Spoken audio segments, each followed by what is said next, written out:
compadres. That's bad Spanish. That's gringo Spanish. Welcome to another edition of the Orestes Destrade Show. It's the Big O Show. My boy Otepe, my boy JP. What's up? Bro, you're just kicking ass, taking names already. Having great guys on your show yesterday, today. Stadium's getting done, bro. Stadium's going to get done. Before we get into, because we got chock full of great stuff. Dance. I'm so happy. Yeah, I love it. Chock full of stuff today. You know, listen, the Rays are on the precipice of possibly sweeping a road trip. Greatest season in Rays history. 9-game road trip. You just don't do that. Out west. Where teams go to die in August.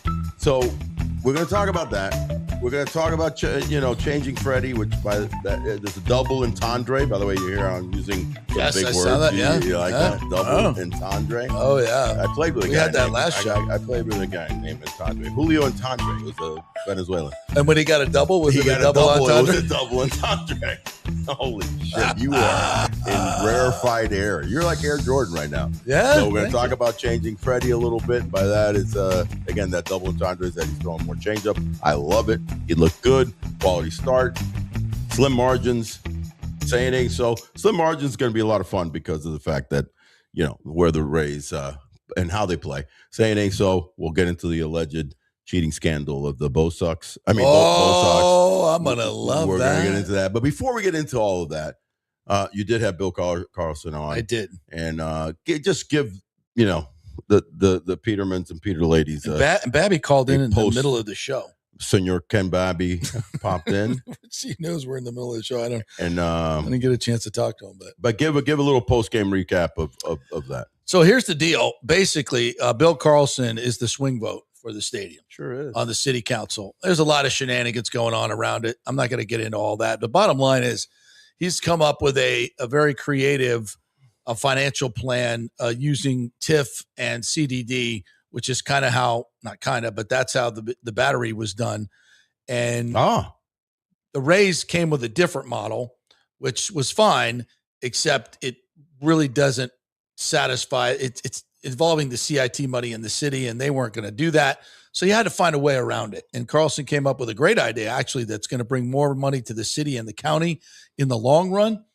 For infrastructure projects that they are desperately needed to fix the flooding in the roads in South Tampa, which is where his district is.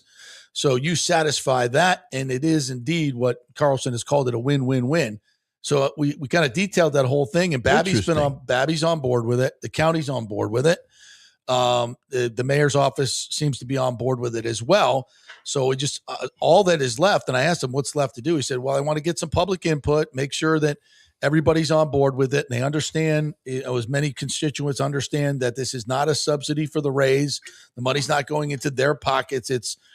We're building a project that's going to throw off a ton of money that everybody's going to profit from. Is there numbers to this potentially? There are, but we don't need to get into that. Okay. The bottom line is enough. It's enough to get the deal done. Right. It satisfies and then it creates another angle to it. He's the swing vote, turns it from 4-3 against to 4-3-4. If he's happy about this project being able to be created, then the vote goes the way that we're hoping. As the end of the conversation was he's very positive that he can get to a yes vote. Wow. And if all those things go as planned, which seems to be, everybody seems to be on board. We would know if somebody didn't like it by now. Sure. So I've never been more confident that this deal is going to get done. Votes could come. The city could vote August 27th. The county could vote the day after. Around the corner. By the end of August, this deal could be done. Now that means, but there was a deal done in St. Pete. Totally different deal. Different deal. You have an ownership group that's highly motivated to get this done, as opposed to an ownership group that was never going to put in $700 million of their own money. No. So this is. I don't even think they were going to put half of that. They were supposed to put half of that, and the other half from Heinz. I think you're correct. But that wasn't even coming up. You can blame the hurricane all you want. Yeah, it wasn't going to happen. But anyway, it's happening. This deal is going to happen. Shovels in the ground, fourth quarter. And I know a lot of people are hung up about Can we be opening day April 2029? Listen, nobody can predict the weather, which is going to be Correct. highly definitive of when this stadium is done because of construction. You're just subject to the weather, and getting the deal done is important because you have Tropicana Field as a fallback.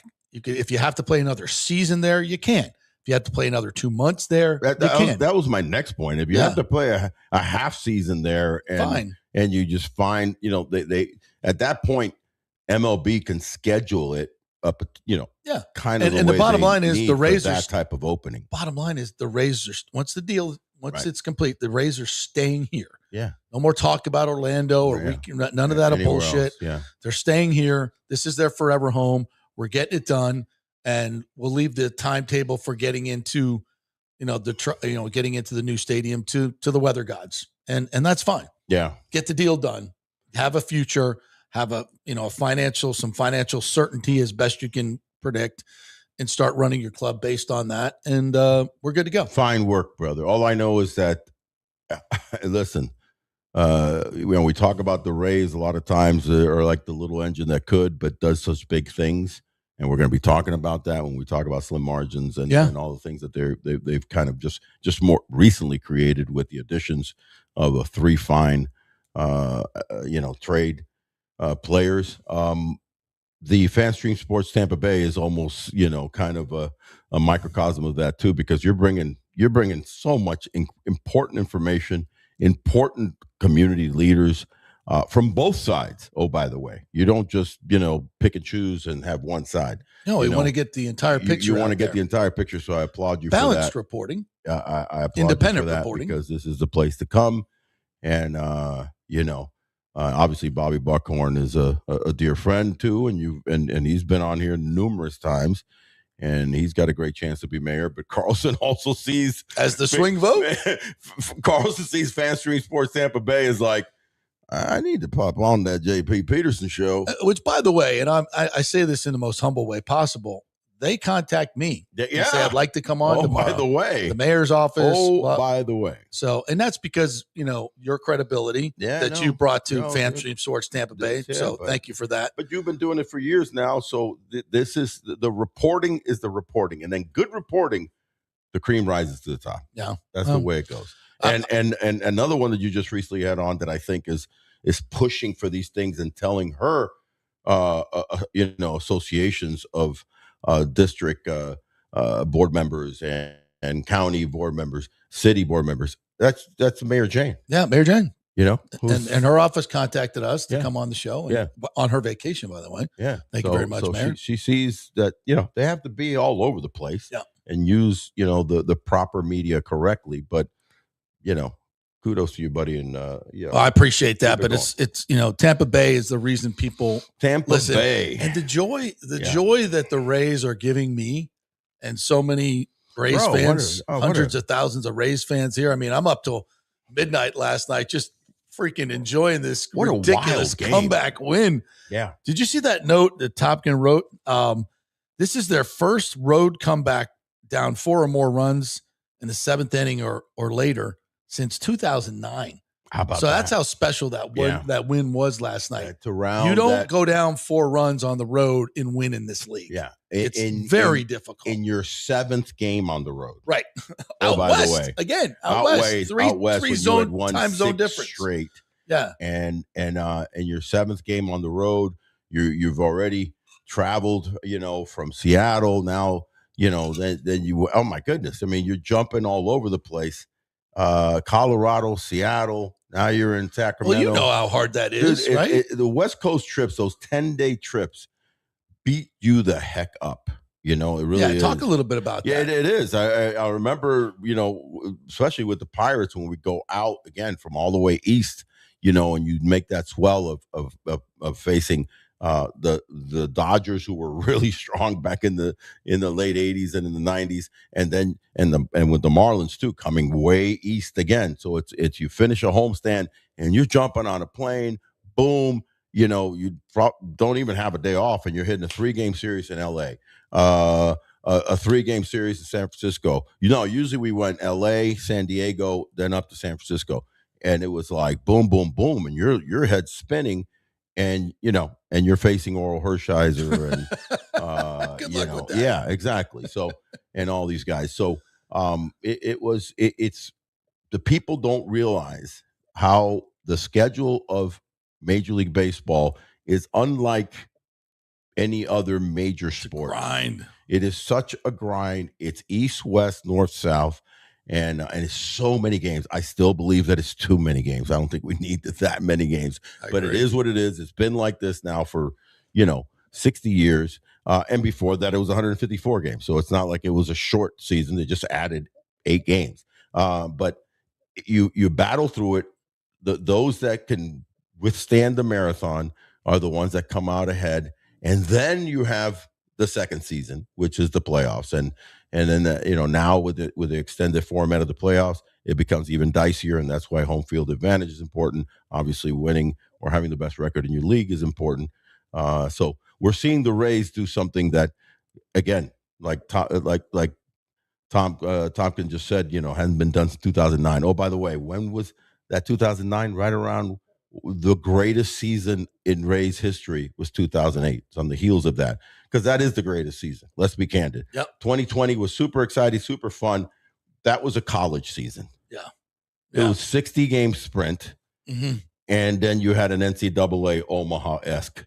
That's playoffs. A great point. I never heard it talked about that way, but that's what it is. It was a college season. Yeah. You play 60 games in college, totally 50-something games, and then you go into a wicked sectionals and super sectionals, and then you get to Omaha. That's what this was. And by the way, with the Rays roster and payroll, a 60-game season is always going to be much easier to get to a postseason than any other. They took advantage of it. You're right. You get credit for that. Everybody else did it. So 2008 was the greatest season that without had. question. And it was a fun ride. You covered it. I covered it for ESPN radio, and a tough series loss, a great win against Boston in that phenomenal series. Oh, that was awesome. That was awesome.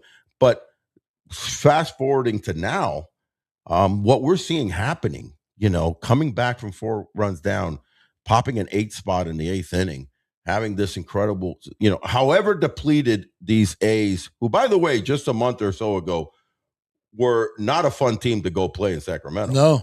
But they're nicked up. Nick Kurtz is out. A bunch of their young talented players are out. Shea Langolier is one of the best catchers in baseball as far as offense, and defense is out.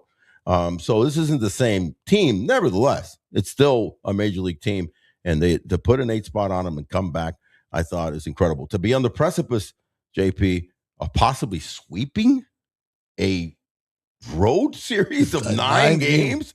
I tell you what, if they do something like that, then the whole world of baseball is going to say, did they just sweep 9 games on the road? So we're going to keep an eye on that. The Rays have never done that.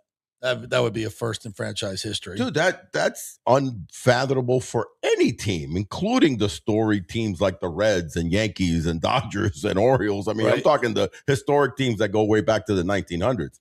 And in the new modern era, since let's say the 60s, when actual travel, and you're going east-west, that's just unfathomable. So we're seeing some incredible things. I really like how connected every time they got a big hit. How many guys, and you watch the game, how many guys got hits and they knew that it was an RBI single or an hit, that they did the fist bump halfway through to first. Yeah. How cool was watching? There was like 3 guys that did that. One was Taylor Walls, who gets a clutch hit. And again, he's been struggling, but he seemed to be at least coming back a little bit after going through a real funk a couple of weeks ago. Obviously one of the hottest hitter in baseball, Chandler Simpson, drives in a big run, lefty bullet, and he fist pumps halfway to first.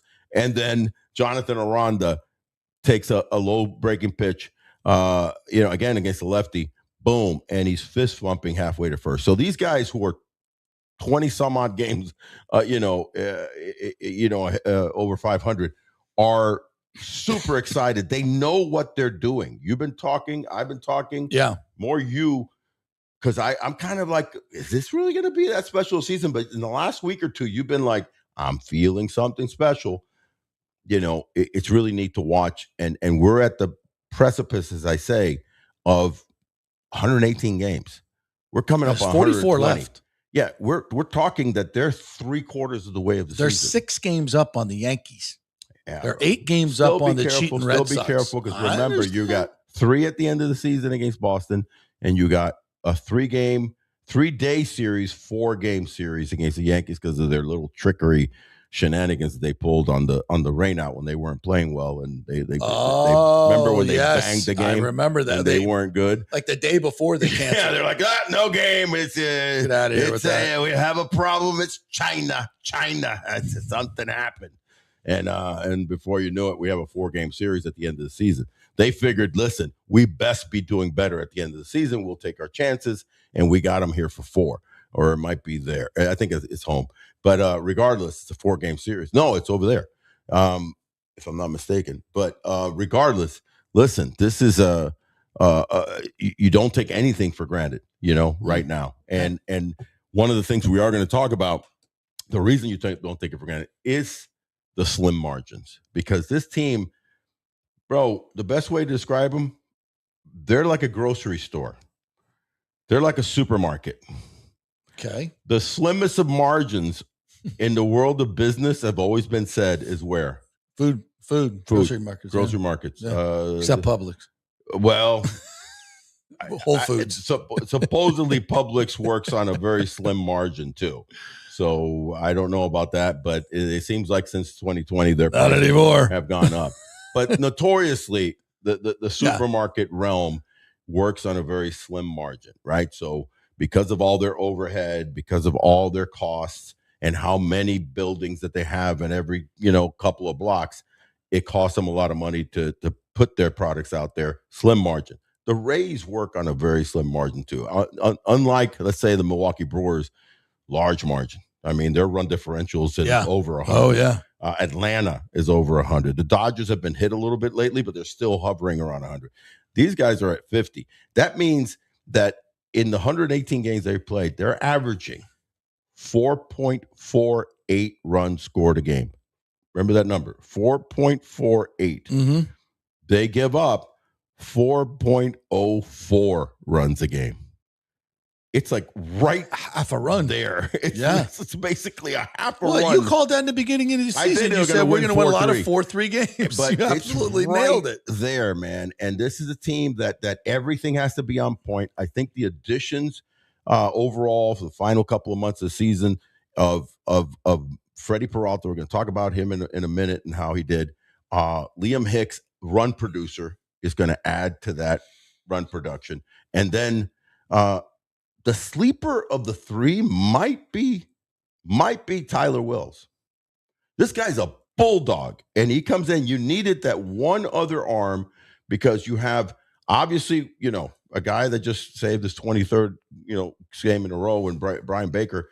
You've got our boy Kevin Kelly, who kills righties. You've got this guy who comes in. You see him last night, bro? The dude is like a bulldog. He's out there with a dip in, and he just looks like, just give me the ball. I'm gonna throw 92 miles an hour. He doesn't even throw that hard. His cutter is 91, 92. Fastball's like 94. In today's day and age, that's not overpowering. But he has such great spin rate. Again, a la our best pitcher, arguably one of the best pitchers in the game right now, and Drew Rasmussen, throws fastballs up here. Mm-hmm. His pitches are all up here. Yeah. And guys are swinging through them or popping them up. Throws a lot of strikes. And I just love his big cojones that he has up on the mound, bro. He looks like I texted you last night. I said, this guy reminds me of some hey, I'm Tyler Wells from Wisconsin, tight end, like some big dude, 6'8". So, that guy may end up being one of the best of the 3, though I think Liam Hicks is going to drive in a lot of runs. And then getting to Freddy Peralta, interestingly, a lot more changeups yesterday. Yep. And he just mixed his pitches better. 6 innings, one on a double steal. That was, so give him a break on that. Fortes with a horrible throw. Terrible throw. Yeah. Gave up a jack, but that's a bandbox at Sacramento. Well, that was out anywhere. That was out pretty much in Yellowstone. They said, what, 4 486, I think it said. Was it 486? That's that what thing they was said. on top of everything. It was over the second building. So that was 46. What was Yandi's then? They said 420. Really? Yeah. Dude, Yandi's looked like it was 500 feet. It was on top of. Yeah. It looked like it. I'm going to check that. The shortest one was Junior's because it was a laser. Junior's was a bullet. But yeah, so I'll give up the home run, Freddie. No problema. Gave up 3 runs, 6 innings. I didn't love the start. Really liked the start. Really liked it. He seemed effective. Only 1 walk, 5 strikeouts, 98 pitches, 66 strikes. That's what you want. So they're changing Freddie a little bit and getting him to buy in on the changeup, which he's always had, but never used it as much as the Rays love to use their changeups, including a guy like Wells who already came in with using 24% changeup. I think it's going to make a big difference. So that slim margin could hopefully be widened a little bit. Sorry, when you have when you have a guy like Wells. I'm trying to find those home runs for you here. Yeah, when you have a guy like Wells that can shut down in the 7th inning. Oh, he's so money. You can have a guy like Liam Hicks who can add run support. And then if Freddie finds it, all of a sudden he keeps and has more quality starts, keeps the game close. You win a lot of those 5-3, 4-3 games. So, all right, Junior's was probably 390. It's not saying here. All right. Stand by. I'll have that for you. Okay. Just a little bit. But that, so far I'm very pleased. By the way, this is a kooky stat. Do you know that we have 4 different people inside that organization that are 6'8"? Who's that? Okay, pitching coach, 6'8", Kyle Snyder. I didn't know he was that big. Oh, dude. He's 6'8". Junior's was 410. Was it? I say 390. 410, 105. Joe Boyle, who's trying to get himself back up. Okay. 6'8". What's going on with him? I just looked up his stats the other day, and he's not really pitching well over there in AAA, so not sure what's going on over there. I'm hoping he turns that around, or Manny Rodriguez is ready, because Rycroft is the other 6'8" guy. You got to get him out of here. Yeah, I said, Rycroft. We got to trade him to the Baltimore Bullets. You need to go outside, come back, and start all over, man. You really trade do. Him to the senior, because this guy, senior NBA. No, yeah. Well, or WNBA. I think he could play in WNBA. 6'8", he could possibly go and play in the WNBA. Declare for the draft. He could declare for the draft next year, and. Oh, wow, that's a dog. We didn't need to go that low. Not necessary. No, not at. Oh, absolutely. 1,000 points of light. Not at this juncture. I think you could. I think you might have a shot at the WNBA. Yeah. I fixed the leg. I might have a shot. Posting up old Dijon's mustard there. Dijon mustard. The hell was that? We got hijacked. Sorry, we did get hijacked. But 6'8". Snyder, 6'8", Joe Boyle, not on the current roster, but 6'8". 6'8", Roycroft, 6'8", Tyler Wells. Yeah. What the hell's going on? We got a lot of 6'8" guys. We got. So how much was how far was Geloff's home run was 456. Okay, that's more what I thought it was. 456. 480 something. Now you're getting 456. When you go over 450, it's legit. It's legit. Yeah. And then Yandi's 420 something? Yandi's was, dude, it seemed 450 early on in the night. Yeah. First inning. Yandi's was 109, 110 off the bat, 412. Jeez, it looks farther. Yeah. 412 off of Jacob Lopez. That was a smoke show. Dude. That was a smoke show. But I tell you what, Jacob Lopez didn't give up much after that. No. Fantastic job by the lefty. Carson Williams. Yeah. All right. Hey. He just came back, brother. Come on. Why you gotta Well, there's like, struggling, and then there's non-competitive. Yeah, he's seeming that way. Yeah. But anyway. Lord, I didn't think you could lower your average any further than he started at, which was at 100. He's at 083. Yeah. There's and by the way, and that's just a cautionary tale of the can't miss prospect. 100%. The bright lights. If you can attest to this. Minor league numbers are minor league numbers. The bright lights of the MLB does show is just a different animal. But it's hard to predict. But there's also tales of guys that stunk it up their first couple of months. Lots of that in the Aranda. Yeah. Aranda struggled. I mean, you can go back to, if I'm not mistaken, Mike Schmidt was like horrendous when he first started. I think he went like 1 for 36 or something like crazy like that. So those things happen. The adjustments. Physically, the kid's just well put together, man. Mm-hmm. 6'3", 6'4", athletic, got a hose of an arm, moves his feet well defensively. It's between the ears. I mean, that's listen, we're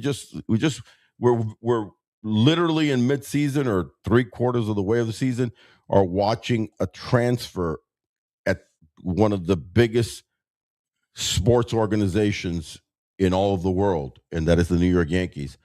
Just said, thank you, Mr. Volpe, but I know you're a New York kid. It's not working. And they're bringing in, they were moving on. And George Lombard Jr. looks fantastic in the first month.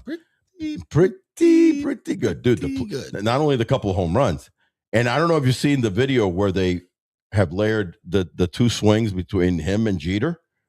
Look that one up.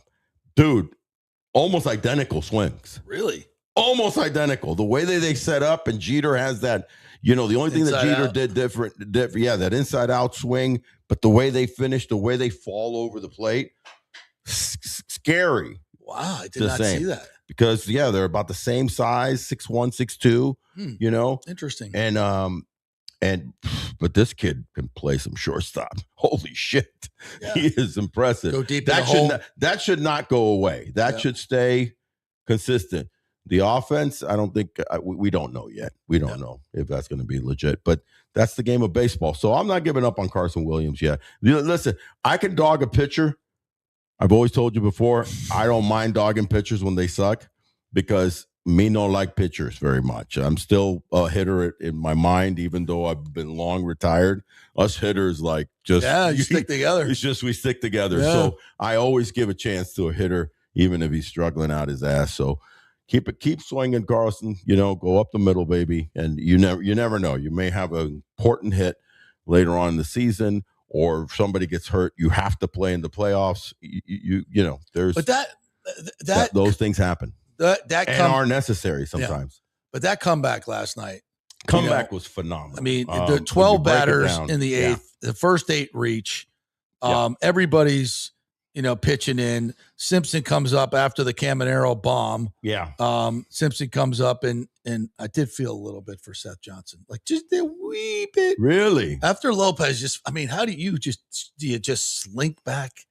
Lopez just dominates, and within 4 pitches you give up the whole booty. Yeah. Not only did he, get a chance to give Freddy Peralta a chance to spit the hook, but also give a win to the other guy, Rycroft. Yeah. But you just killed your guy's win in Jacob Lopez, who should have been online. Yeah, boom, 4 pitches. Single, jack, and then he gets taken out. And Suarez was no better. DeLuca singles, Chandler Simpson singles.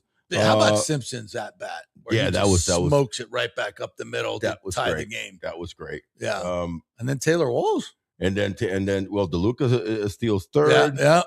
Double steal. Fortes walks. Taylor Walls comes through, and that was one of the fist pump deals. That I loved it. Listen, everything when Yandy then sack fly, which we know Yandy's hitting 415, running scoring position. Wild pitch gets a guy to second. Jonathan Aranda hits a single. Another one, Caminero finally grounds out. An 8 spot in the 8th. By the way, the Athletics lead the league in worst bullpen, and also a weird stat, which they've given up the most runs in the 8th inning of any team. Definitely now they have. But even going into that 8th inning, They have been the worst. Somebody needs a setup guy. Yeah, well, that team is they're looking at 2028. Like we're looking at 2029. They're looking at 2028. They want to be in sync for 2028, which is the opening of. We brought you on our show yesterday, and we talked about this thing that Liam Hicks said the other day. I'd like you to kind of repeat it, where he said this team, meaning the Rays that I'm on now, is so annoying to play against. Yeah. I think it was on, I think maybe it was Monday's game where they had, of the 14 hits, 12 were below 85 exit velocity. Well, they had some bullets yesterday. Yeah, which has to just absolutely make you crazy. Even last night, though, the first run or the second run, a swinging bunt by DeLuca, who was all over the freaking outfield last night making plays. DeLuca and then Simpson bunts. Right. Doubles. I mean, we got to run without getting the ball past the pitcher's mouth. Yeah. I mean, that's got to be so fucking annoying for the other team to play against time and time again. You know what I think, and Liam sees it now. He's a young vet, if you will. He's got barely 2 years in, but he's kind of was older already because he was a Rule 5 guy. And number one, I will also say, just like his presence behind the plate when he's catching. Yeah. He just has that feel of a catcher, real major league catcher. Little major league catcher. The way he receives the ball, he already threw a guy out in this road trip. He looks a lot better than I thought he would, because I've always just thought of him as a run producer, this season, because he's always been DH, maybe below average. But catcher. Looks really nice, like he belongs. So that's number one. Number two, this team, that's how they beat you, man. That's why the run, the slim margin has to be that you slash a little more, you put the ball in play, you don't strike out as much, you're more athletic and aggressive, and it fits also defensively. They've made so many great plays, defensively throughout this road sweeping, road trip. So Liam is noticing it. He probably hated it, when he's with the Marlins watching this the last couple seasons, and also loving it now, because what I'm thinking, and let me ask you, JP, these three guys that have come in, it has to be like encouraging to go, wow, what a clubhouse. Yeah, absolutely. What an energy this team is putting out. So if you're Peralta, you want to figure shit out. Yeah. And I'm going to listen to you. What do I need to do? Throw more changeups to mix in my 96? Fine. Okay. Wells is out there like he's been there the whole season. He just looked like menacing. And then, you've got Hicks, who's become, a run producer this year. They got to be like, this is a chance to go deep in the playoffs. Mm-hmm. This is no lowly little Rays team. This is a legit, scary team that doesn't blow you away, but sure as hell beats you. Yeah. And you have to be afraid. Listen, I'm going to give you a guy, Floyd Mayweather. Oh, yeah. Hardly ever lost. Yeah. He didn't knock people out. Nope. Best defensive boxer in the game. Best defensive boxer, and he would cut you at the end of the fight. That's a great metaphor, analogy. That's perfect. At the end of the fight, there was no doubt that he won. Yeah. Unanimous sometimes, but he didn't have to knock you out. Nope. He just cut you, boom. And he was winning rounds. That's what this team is. That's a great point. Yeah. I will say that I when you talk to Mr. Ken Babby, that they do need to do a Publix a deal. You know why? Because of the slim margin. So you know how I love my Publix. I love my Publix BOGOs. Oh, buy one, get one free. Well, except when they double the price, which you've noticed they've done that lately. They've done that lately. Oh, come on. You bitches. I see you, Publix. No, Lakeland, we love Mr. Publix. We love you. Don't listen to JP. No, well, I used to love you. Go back to what you used to be with your slim margins and your real BOGOs. Because now I got to scrutinize your BOGO, because you got to check it out at Aldi's. Yeah, I got to see. Well, it's at Aldi's. It's $3.59 for one, and you're selling me a BOGO for $9. So I can't even do one.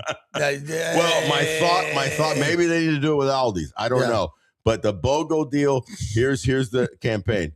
Yeah, a family of four buys 4 tickets for a game. Okay. You get a free game the next game. You get 4 tickets. Oh, I like that. So a little I like that. Little slim margin, call it the slim margin BOGO because of the way the Rays play. Did you see what they did with the Flappy Boy promotion? No. They were supposed to give out the Flappy Boy bobblehead, which I'm not a big Flappy Boy, and I don't get that whole thing. Okay. It's just weird, amorphic, genderless, I love bad Halloween costume. But anyway, China.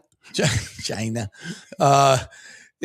just, I don't get it. But anyway, they couldn't get them in time. They weren't shipped. So now they're giving people a free ticket, free voucher for the game that they're going to give them away. Yeah, there you go. So you get to go to one game and then go to the other game and get your a little, indirect BOGO. Yeah. I'm just saying the previous regime probably wouldn't do that. Yeah, I don't think so. Just saying. But as somebody else mentioned, speaking of ownership, the difference that this new ownership group has made in the clubhouse. I don't know if you've spoken to anybody. I've gotten a little feedback on that, and it's as far as availability and being around the clubhouse. Better travel, better things. Just more first class of an organization. It's so different. When you have that, and I can definitely attest to that, especially with the Marlins, believe it or not, as an inaugural team. Mr. Huizenga, and I still call him Mr. Huizenga, just like I call Mr. Steinbrenner, because there were certain owners that went above and beyond. This guy, we were going to start flying, like most of the teams back then in the early mid 90s, would charter commercial flights, right? Delta, whatever. Still teams still do. He said, you know what? No, I'm going to get you guys a plane. We had our own plane with Florida Marlins on it, and he redid it, so we'd had wide, basically first class seats throughout the plane. Just like Mac Daddy, this is too much. And that's so those, when you do those nice touches, players, and I don't know if they've done that, but I will say but I'm saying those little touches, whatever that might be, people notice, because again, as I started the show, this is a grind, man. Yeah. And of course, you're getting paid a shitload of money. Don't get me wrong, people. Hey, I would love that. I'm sure everybody out there is going, I wish I had that talent to be able to make, hundreds and not millions of dollars. But it's still a grind. Whatever your job, description is, it's a grind, right, for everybody. And for a baseball player, that's part of the deal. You get a lot of money, but you better be awake and focused, because it's going to be a grind. Yeah, we actually had a couple of comments come in on this. Lonnie Wilkins says the previous regime still owes us the G-Man Choi bobblehead. Damn it! Thanks to COVID, did they not commit? Oh, because I remember that. Yeah, that one got ixnayed. Yeah. Yeah, G-Man it's still, it must be in Seoul still over there in boxes. Yeah. In Korea, maybe. Come tell me that. Yeah. Okay. All right, let's say hello and thank you to our sponsors, Texas Roadhouse, Wesley Chapel. Great place. We were just out there the other day, and just absolutely fantastic meal with the hot buns that they put right down for free, and the peanuts. Then you get your ribeye steak. Yeah. And the loaded baked potato. Yeah. Love that place. It's in a great when if you want to go do some shopping, especially on the weekends, where you have Wiregrass and obviously the outlet malls, easy to get to, right off of 75, over there off of Highway 46. And what I love about it is there's several of them in the Tampa Bay area, in the greater Tampa Bay area. There's about 8. They're the ones that get the most awards. Tyler Hamilton's TRWC, as I call it, has been award-winning. Why? Because not only is it comfort food at a comfortable price, but the service is fantastic. And they just make you feel at home. So go watch a game there, or go take the family for a family meal. You'll love it. Tell them Big O and JP sent you. Murphy Auto Group, Genesis of Tampa. Buy a car in August, and you don't have to make a payment for 3 months. Not to mention, that's actually great. That's big. Awesome. That's big. Not to mention, Dame la gasolina. Yeah.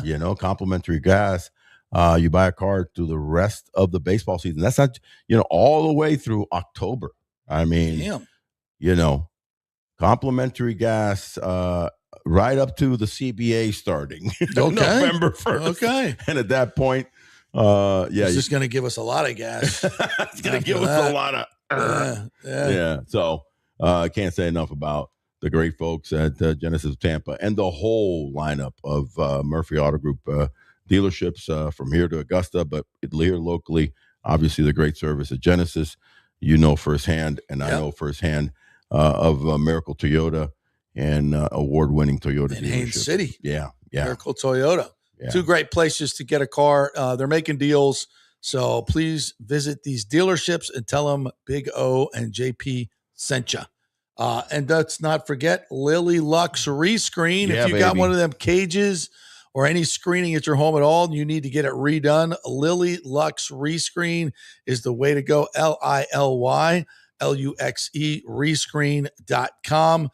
Amy Dascola is the owner over there, and she makes sure every job is done perfectly. Full restoration. If you got the storm-worn cages, obviously it's been raining a whole heck of a lot, and we are going right into storm season and hurricane season. So either you want to refresh those cages or put a brand new one on. For example, in fact, next week I'm hiring him to come out and redo my patio screen. So I'll let you know how all that turns out. I know it's going to be fantastic. It's woman owned and operated. She's fantastic, and she gives you that concierge style award-winning service, and it's from here to everywhere. Wesley Chapel, Lutz, Land O'Lakes, Carrollwood, South Tampa, even Sarasota and Bradenton. So LilyLuxRescreen.com, 813-447-0431, 813-447-0431.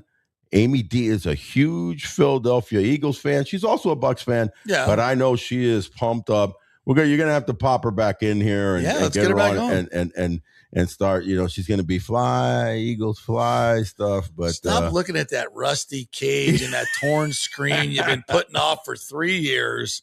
Just give her a call and get them over there to fix that. You're going to love it. You're going to love it so much better when you walk out and you say, wow, this looks great. Yeah. Like it should look. Right? You got it. Boo Shiesty says, I love the honey buns at TRWC. Right. Woo! Right.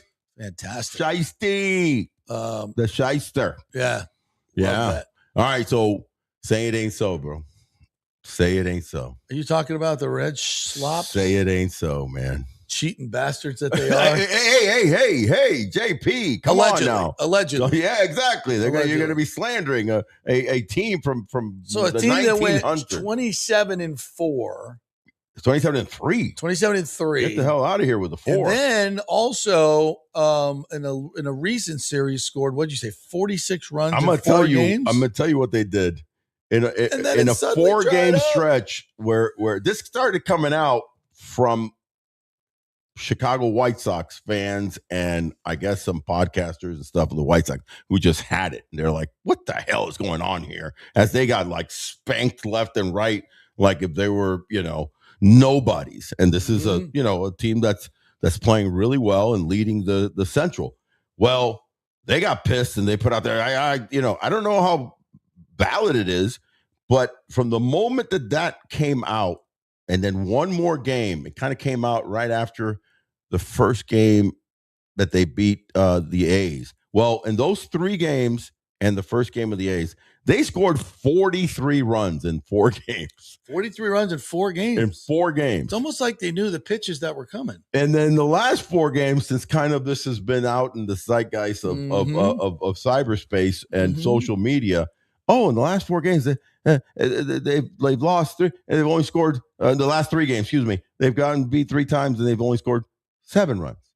7 runs. So supposedly the alleged belief is somehow they might be stealing the pitch calm. When the White Sox said that there could be hacking into the pitch calm and knowing, and then the coach at first might be relaying the signs or the third. Or, there's ways to. I will tell you this. So I'm gonna tell you a quick story. So people are like, so how does that actually work? Here's the difference of baseball. If you figure out pitch tipping, we've talked about it before. Yeah. A lot of pitchers, when they throw a fastball, especially because they get excited about their fastball, their glove will literally concave, right? Their glove will get tight, so you kind of can read that. When they throw a breaking pitch, especially a changeup, all of a sudden the glove flares. or a split or a fork, the glove be able to flares. get their fingers on the ball. Yeah. So you'll see a little bit of the flare. In fact, a lot of times some pitchers start with a fastball. They'll be here as they change the glove flares. The great Greg Maddux learned when he moved over to the Braves from the Chicago Cubs that Leo Mazzoni told him, hey, your glove flares. So he went to a larger glove, and anytime you faced him, the first thing he would do was flare his glove as he's going into his windup. Right. So he would flare. Have you ever watched it? So you didn't know what he had behind there. So he would flare it on purpose and throw a fastball. But that's all well and good. That's all well and good. That's a little naturing back and forth. You figure out that a team, the key to their signs is when he touches the bill, the next one is bunt, and you figure it out. Now you know their signs. That's all well and good. My manager and one of my greatest mentors in my professional career was a guy by the name of Barry Foote, who was a long time 10, 12-year great catcher with many teams. The White Sox, predominantly in Chicago, the White Sox and the Cubs. And Barry was incredible at picking up little nuances of the pitchers. I had him, and I won championships with him in A-ball, AA, and AAA on my way up with the Yankees. He was the manager in A-ball. Next year, he became manager AA. I moved up to AA. Then he became manager AAA, moved up with him. So we kind of moved up together. So he was very influential to me. And he would pick up pitches from the dugout. And he only would do it. This is how cool he was. If we were struggling as a team offensively, he kind of let us try to do it ourselves. Right. But if we didn't figure it out, he'd go, all right, you knuckleheads can't hit this dude that's coming up. Let me give you a little something. Let me give you a little something. So he would whistle if he saw a breaking pitch. So if we didn't hear a whistle, he'll tell us before the game, all right, I'm going to help you guys out. If I whistle, it's a breaking pitch. If you don't hear me whistle. So he'd be like, come on, big old, come on, buddy. Now, I knew that a breaking pitch was coming. Now, if I didn't hear the whistle, 90% of the fastballs and dead red's coming. So that is okay because you're tipping something. If you're at second base and you see something, and okay, when you're using technology, then you're going to the next level of that's not creative. Like allegedly the Red Sox were. Allegedly the Red Sox and Houston did. Using cameras in center field and using all these technologies of the buzzer inside their shirt. Now you're taking it to an Uber level. So the Red Sox now allegedly, again, this is all legend, and all of a sudden their offense has gone to shit. Interestingly enough, we're pitch, tapping into the pitch comm. So how do you benefit from it? So if they know the pitch somehow gets relayed, and they could be doing a million things. They could be doing words. Come on, Johnny. That means, yeah, or, different things that coach. And if as a hitter, JP, if you know when the fastball's coming, first of all, you go up 30-40%, right? Or if you know that the breaking pitch is coming, again, when to lay off that pitch because now you know it's a breaking pitch. You're going to react differently as opposed to be surprised. So it just changes the whole aspect of the game if this is a reality. So is it a reality? I don't know. I don't know. Well, let's go one step further.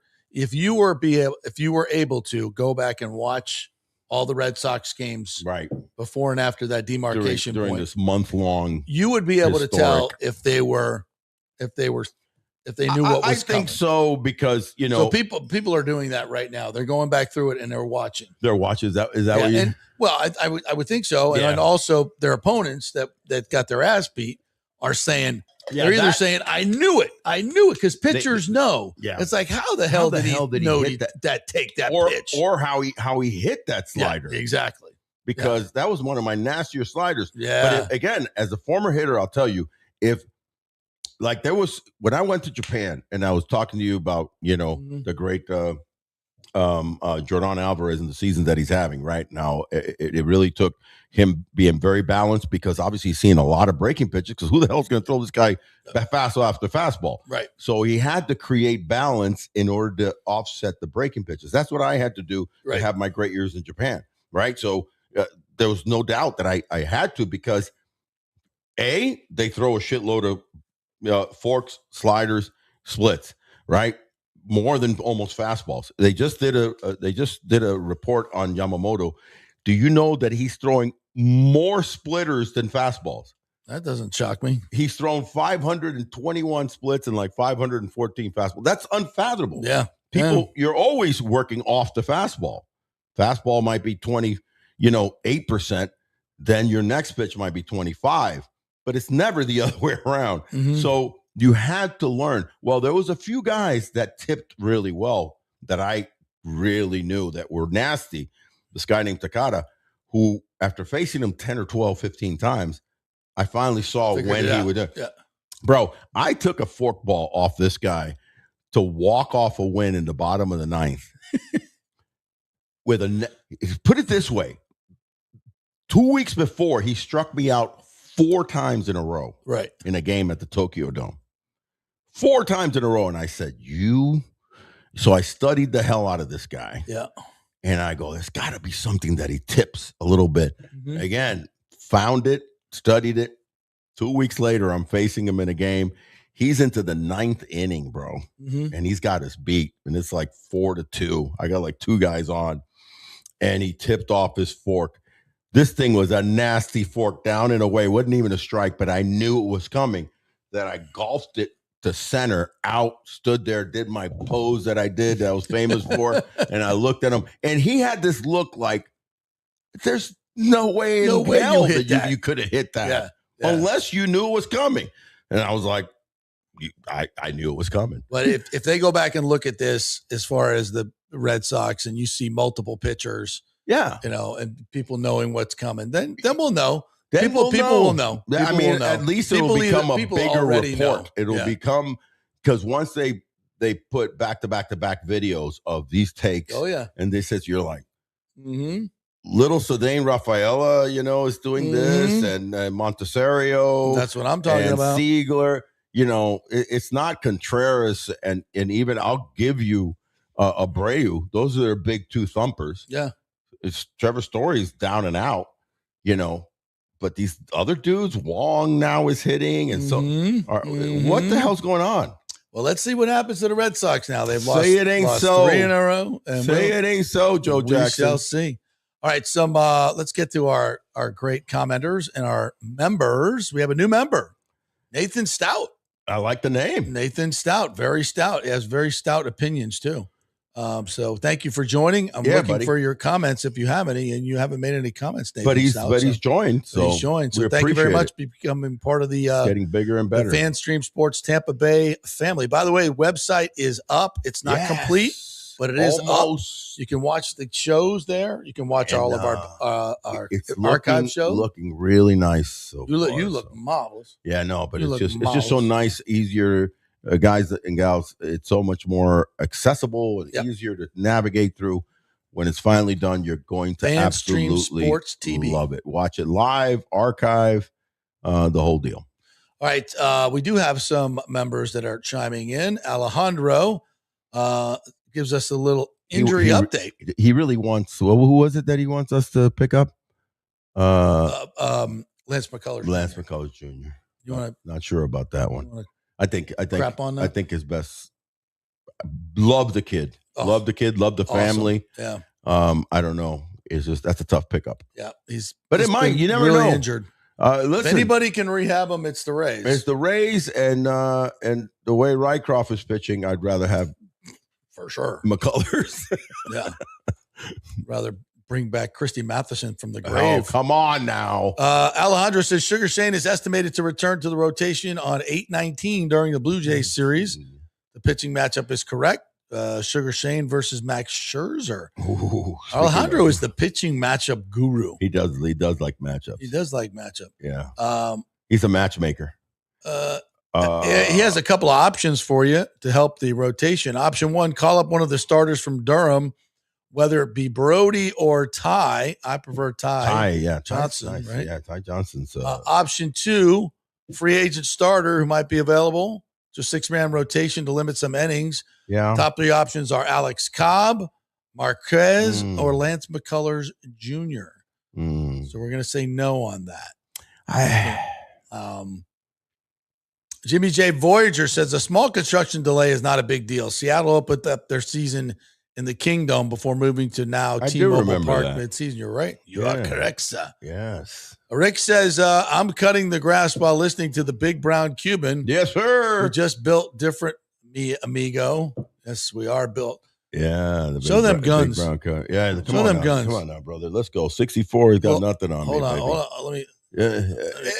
Brother, let me tell you something, brother. The Big Brown Cuban is coming to get you at a ballpark near you. The Macho Man. Yeah. Wow, that's a good one. Yeah, buddy. But listen, I'm still thinking about Alejandro's thoughts because Alex Cobb? Is he available? No, Alex. No, but McCullers has been pitching. I just think I wouldn't throw him, to do the 6 Bring the guys up from AAA. They've been pitching great. Yeah, especially Ty. Yeah. Yeah. Give him a little taste. Pooh Shiesty says, I'm not sure if you've already discussed, but the Tampa Bay Developer Podcast, which I was on, with Garrett Greco, interviewed Babby and Carlson. Great interview. Worth checking out. Okay. Interesting. No JP Peterson, but he runs a good show over there. Yeah. We had Carlson on today in case you missed it. Yeah. And he basically said, check it out. We're going to get the deal done. Watch the last hour of JP's show today. Oh, by the way, John Thiel looked this up, as did I. No East Coast Major League team in history of Major League Baseball has ever swept a 9-game West Coast road trip. Thank you very much. I would never got a sweep. I never got a sweep. Never got a sweep on I the would West think Coast. that would probably be very difficult. We're 2 wins away from accomplishing that feat. So let me say this before you. I want you to a couple more before we go. If that happens, if we win tonight and tomorrow, I'm telling you, the world of baseball is already kind of chiming off and going, the Rays, man, gosh, the damn Rays, they had that little bit of a June swoon. I thought they were going to go away. Yeah. I thought they were going away. I thought that was it. No, they're not going away. A 9-game road sweep would just kind of like out west will never been done before. We'll just put them squarely on the map of everybody. They go like, this team can do some shit. Passan said today on Get Up this morning on ESPN, Jeff Passan said, best team in the American League. Yeah. And they have been for a while, he said. But how can you argue? Dare I say, second best record in the league, better record than the Dodgers. But the best team in the National League is the Brewers. Are the Brewers. And they haven't won a World Series either. So, Alejandro says those September games between the 8th and the 27th are going to be a rough couple of weeks. We play the Braves, Yankees, Phillies, and Red Sox. If we can win the series until then, I think we should be okay. Go Rays. You know what they're saying, Alejandro? We got to play the Rays. Yeah, we got to play the Rays. That's how you want them That's what they're saying. That's how you want them thinking. Yeah. Is he talking about not the 8th, it's the 18th? Which series is he talking about? 9-8, September 8th through the 27th. September 8th through the 27th, Braves, Yankees, Phillies, and Red Sox. It's pretty much the whole month. Yeah. No. Yeah. I mean, September's a bitch. Well, I mean, for that matter, throw in the 4 games at Texas. You're talking Texas is, battling and scratching and clawing to stay, toe to toe with Houston. So they're relevant. No, the big one for me is the 18th through, when is it? No. Yeah, the 18th through the 24th.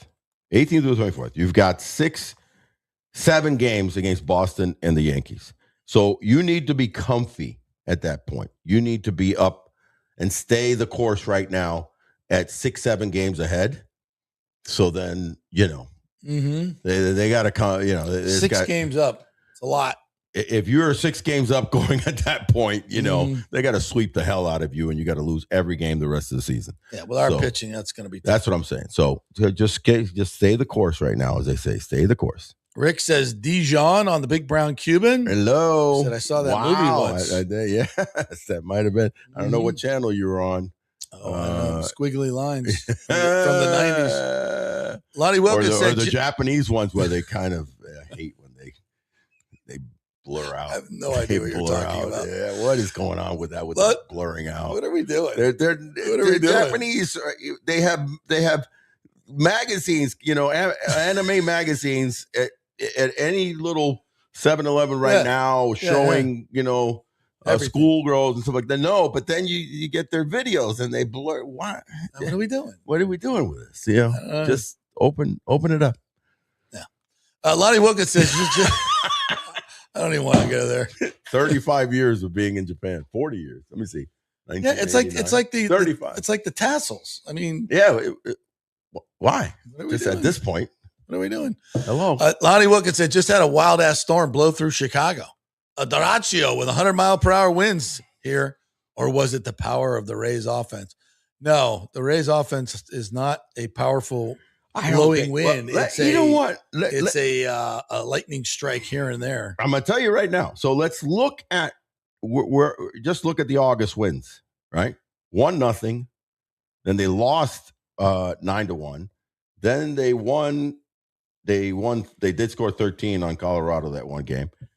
Then 9-7, then 4-0, 2-1, 3-2, 4-1, and then 10-9. So again, it goes to that slim margin scenario where they're usually close games. They're not winning regularly day to day 7-2, 6-2 like the Dodgers do. Especially Milwaukee. Milwaukee, will slug you and pitch you. So it's a slim margin, guys, and we got to make sure that we cover every important aspect of the game. Mm-hmm. Let's see. Lonnie says, I want a big brown Cuban sandwich stand at the new ballpark. Oh, Nelly, we can throw that in the FanStream Sports Tampa Bay Brew Pub, serving a big brown Cuban. Yeah, and JP's bro. meatballs. That is actually that would be kind of cool. They call it the Big Brown Cuban. And the JP's balls. Yeah. Meatballs. JP's meatballs. Yeah. That would be cool. Meatball sandwich. So, yeah. Yeah. You could do the Big Brown Cuban and we have our little podcast studio right in there. Yeah. Yeah. Serving up me and you'll be behind the bar. We could do the IPAs. Cuban bread and put, how do we make the bread so it turns out more brown? Well, like pumpernickel. But but then it's not a true Cuban because it's supposed to be with Cuban bread. I need some ideas, guys. I need some ideas. I just know we can make it brown bread somehow. Brown. Yeah. Yeah, without burning it, knucklehead. Yeah. But I like the big brown Cuban. Yeah. The big brown Cuban sandwich. It'll be different. That'll be super cool. I like pumpernickel bread. I don't know about you, but I like the dark breads. Yeah. Yeah. And dark meat. Yes, that's what I've heard. Publix is in the real estate business too, says Michael LaRue. They're the anchor and lease out all the other storefronts connected to their location. This is one thing I learned about Publix is like on Gandy, there's two right next door to each other. Yeah. You know why they do that? Why? Because they buy up spaces from competition. So all these can't come in because there's only certain plots that can handle a grocery store. Right. Size of the building. So they'll go ahead and put even though they don't need it because they got one half a mile away. That'll keep from having an Aldi's or something else or whomever is going to come in. How about that? Yeah, I didn't know that. Wow. Blight out the competition so they can charge double. BOGOs, baby. BOGOs. I like it. I like where you're going with that, Publix. Hey, Mr. Babby, BOGO at the ballpark. Publix Field. Yeah, Publix Field could possibly happen, by the way. BOGO's at the ballpark. Publix ballpark. You get, instead of just one ticket, that's a little, chintzy. So a family of 4 buys 4 and they get a free game. I like the idea of buy 2 lower levels, get upper level free. We open up something like that. Yeah, but if you got family members you don't like, they get to sit up there. Yeah. Where you go I see what you're saying. Yeah. You get in the same day though, the same game. Yeah, same game. Sorry, Junior. Yeah, or the in-laws. Hey, we're taking you to the game. But why do we have to go up to the 5 section? We're in 104. We're 104. 304. But you didn't pay for the tickets. Yeah, it's free. What are you complaining about? Neither did we, by the way. Get out of here. Yeah. BOGO baseball, baby. Got it. I'm gonna pitch it to Mr. Babby. Yeah, I like it. Babby's BOGO baseball. John Hill reporting from Pewter Reporter, wherever. Jake Browning injured at Jets practice today. Oh my God. That's a big one. Well, Teddy Bridgewater is now available. How serious was the injury? I don't know, but that's our backup quarterback. Hmm. Rick says a Boston area professional team cheating to win. Crazy. They've got quite the, the and I said this the other day too, that, and this is true. Ronnie Barber told me this story. It was Charlie Weiss when he was the OC there. Charlie Weiss came up to Ronde after the game in New England. I was at that game. And he goes, man, we knew all your signals and we still couldn't beat you guys. No way, seriously. The guy just blatantly admitted it. Yeah. And there's always been this feeling that suddenly the headphones for the other team wouldn't work. Right. In the fourth quarter up in New England. That they jammed it? Yeah. Oh my God. Or they were listening in. Yeah. Listening in because they're cheaters. Yeah. It was I asked the guy one time that did these NFL comms. I said, if you wanted to break into somebody else's comms at your place, how hard would it be? He's like, not hard at all. No. You just what we're talking about is not.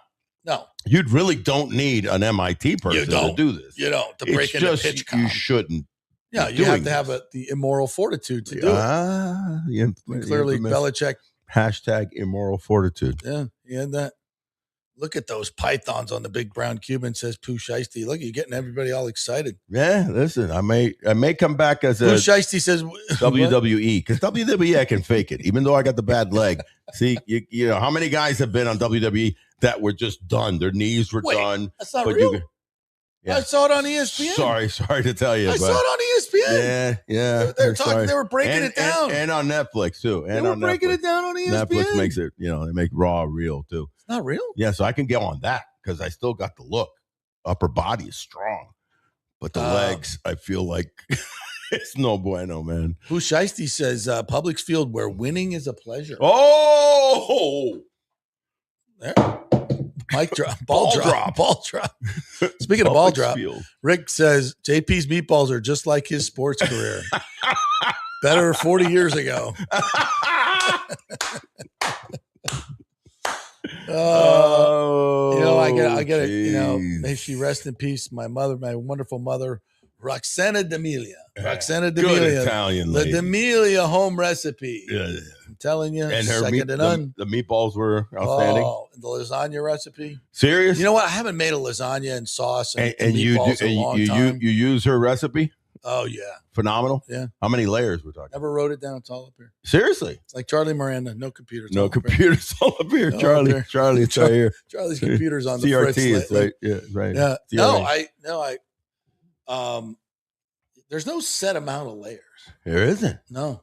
It's just because it's a feel. How it all comes. Every lasagna is different. Right. Oh, that's great to hear. Yeah. So it just depends. The sauce is always it's not some factory lasagna. No. Meatballs and everything.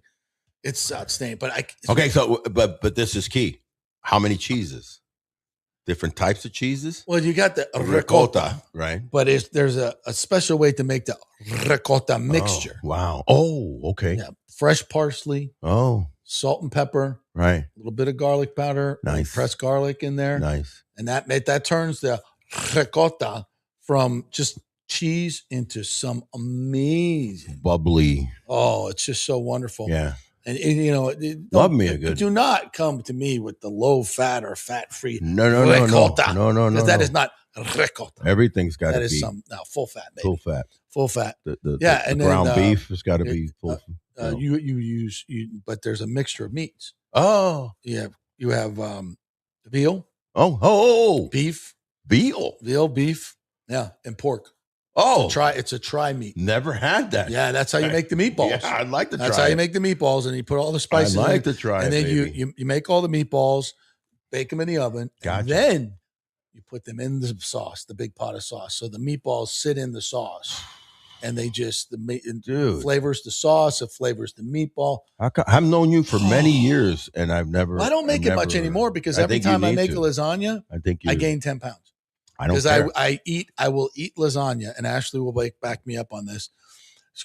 For like 2 weeks straight because I make so much of it. Because you don't want to make like one familia. Yeah, but now I can give it to you. We got kingmakers here. I can give it to you. No, don't give it to me. We're gonna present it to our key audience, our members, our VIP members, our VIP members. I'm going to make lasagna, sauce, and meatballs for Put the it members. on that long table that we have right here. There. And then they come out. They come for a raised watch party. Come on now. Who do we got coming up? That's we love Riveter's wings, but Roxy's What's meatballs? the sexiest road trip that's coming up that's worth? We could wait for the playoffs, bro. Actually, that'd be a big one. Pretty much. That'd be a big one. Because the next road trip is Baltimore, Detroit. Baltimore's out of it. Detroit is Texas is a good road trip. Texas, Atlanta. Maybe Atlanta. That's a possibility. Okay. And then unless here's the deal. We play honestly. We playing at Atlanta? We're playing at Atlanta. Oh, I'm going. That'd be fun. Let's go up there. The Truist? Yeah. Kind of ties in the battery. We'll get with our as they're announcing. Yeah, maybe I could probably get credentials up here since I can't get them to the Rays games. How ironic that is. Yeah. As they're announcing that the county and the city passes at the end of the month, and they're going to Atlanta on the 8th. Let's go. Let's go, bro. Let's go. We'll take Mike Murphy with us. Last one. Yeah. Yeah, we'll take Mike with us. We'll tour the which battery. I haven't done. I've been to Truist numerous times. I haven't really walked. We'll get them to tour the whole and the stadium and everything. See the whole deal. Yeah. Huh. Yeah, that's what we're getting. Yeah, buddy. But 3 times the size because we do it bigger. Hello. All right, last one from Lonnie. Speaking of big balls, because this is since you dogged Roycroft here, this is something you need to know. What's coming up? What's going on now? He said he worked with Roycroft in Joliet on the Indies. In jail? Was that Joliet from like the Blues Brothers? The Blues Brothers? No, their indie team. Oh, Lonnie worked with him. My bad. He says he brings the heat for sure, but his dad always emailed in complaining about the broadcast, so I don't have much empathy. So his dad is monitoring the broadcast, and you just dogged him. His dad monitoring our broadcast? All broadcasts. All broadcasts. His son's name is. Whenever he hears his name, if he's watching minor league indie baseball, he's definitely watching us. So anytime Roycroft comes up, expect to get a strongly worded email from Mr. Roycroft. Bro, listen. First of all, I will say again, screw pitchers. Technically, I'm just going to blatantly say it. Ones that have a walk strikeout and I'm being ratio. kind with the first word. Okay. Because but screw pitchers. Mr. Roycroft's probably 6'8". That's how I feel about pitchers. I was a hitter for 15 professional seasons, 5 before that. He was an amateur as a youngster. Pitchers can, kiss my purple butt, basically.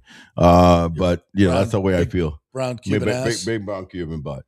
But on top of that, all kidding aside, guys, I'm sorry.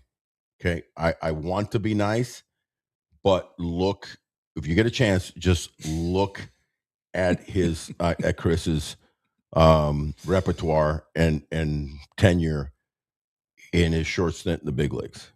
Not good. Basically, I'll give you one stat that's glaring. Okay, he's thrown 75. He has 64 strikeouts. So he's 6'8", big power pitcher. 40 walks. That's 64 strikeouts. 40 walks. No bueno. This year with us, he's got 18 strikeouts, 11 walks. Last year, 15 strikeouts, 12 walks. You just can't walk. So, and batting average against last year, 344. No, this year, 344. Last year, 308. It's just because he gets behind. He has nasty stuff. I will say this. Yes, he has nasty stuff. So the great problem is you have to do what the other 6'8" guy, Tyler Wells, is doing. Throw strikes. Throw it over the plate. Trust your stuff, kid. Trust your stuff. Get in the corners and don't try to be so finite. Because then when you're 3-1-2-0, you're toast. I don't care how hard you throw. We're going to time you. And I say we because as a hitter, I hit 100. I hit 102 for home runs. You know what's coming. If you know what's coming. If you got to throw it over the middle of the plate, I'm taking you deep. We tend to be pretty good. All right, go Rays tonight. Finish off that historic sweep. Dude, 2 more wins. That'll deal right now. Freaking unbelievable. And who do we have on the mound? Nicky Cy Martinez and his 11-3, 2.65 ERA going up against the right-handed pitcher Barnett, Mason Barnett, who's 1-2 with a 5.5. Dude, this would be the greatest story. I want to have a show on Friday. We'll be back on Friday and hopefully talking about a historic 9-0 West Coast road trip. Stay tranquil, stay tropical.